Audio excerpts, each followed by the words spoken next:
Hi there, it's Dr. Melissa McCreery from TooMuchOnHerPlate.com. And in today's emotional eating help tip, I want to share two strategies that can be especially helpful during the holidays or any time of year or any occasion that you have where there are a lot of special foods around. Maybe things that you only get to have once a year or twice a year, something that's really special that you really do want to eat and enjoy without feeling like you've gotten completely off track or like you're screwed up any progress that you've already made. So the two strategies that I want to share with you are, the first one is savoring. So here's what I mean. Savoring is when you completely enjoy the experience of the food that you're eating. We know that people who take the time and really savor their food end up feeling more satisfied, and sometimes, a lot of the time, actually end up eating less because they notice when they are full and when that full enjoyment period has passed. So what I would suggest that you do during the holidays, or again, any of these times, is get really clear on what the foods are, what the special treats are, the once a year or once in a lifetime kind of homemade goodies maybe that you really truly want to experience and that you want to squeeze every possible inch of enjoyment out of. And then you're going to make a goal of savoring them. And by savoring, what I mean is eating them when you are hungry, allowing yourself to be present enough to know when you really feel satisfied, when you've had enough, or when the taste isn't as good, the pleasure is kind of wearing off or you're getting too full, and stopping because you know you have permission to savor it again.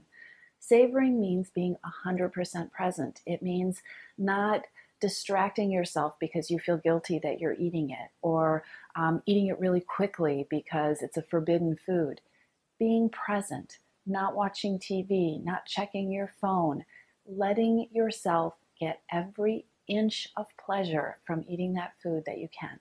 Savoring goes a long way towards enjoying holiday foods and feeling like you've gotten what you wanted by the time that you're done. And the second policy that you can combine with savoring is something that I call policies, making policies. Policies are different from diet rules that you may have in your head, the shoulds that can make you feel guilty or deprived or overly disciplined, to the point that it's not working for you. Policies should be things that help you streamline your thinking and make your eating easier. What you want to think about during the holidays is whether there are any policies that you could set that aren't going to leave you feeling miserable, but that might just push out of the way any question of some of the extra foods that you don't even really love or enjoy, or that you could easily do without so that you could savor those other special foods during the holiday season. So think about what policies might work for you. It might be that you're not going to eat out of the breadbasket at restaurants during the holidays. It might be that you're giving up pop because there are other things you'd rather enjoy. Some people call it soda. It might be that you've decided that, French fries and potato chips are things that you don't really enjoy. You can have them any time of year. They're not going to be something that you put on your plate in November or December. It might be that you're not going to eat anything store-bought. You're only going to eat homemade things, when it comes to treats.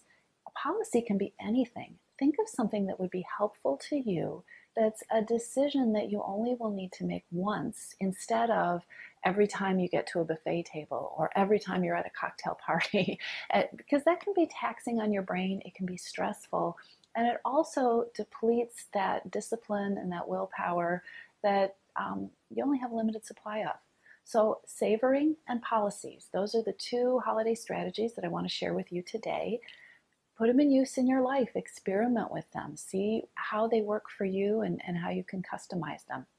If you'd like more tips and strategies for taking control of overeating, emotional eating, stress, and overwhelm, then be sure to come by TooMuchOnHerPlate.com, where you can grab your free stress eating emergency cheat sheet. 10 things that you can do instead of turning to food when you're stressed out. Take very good care.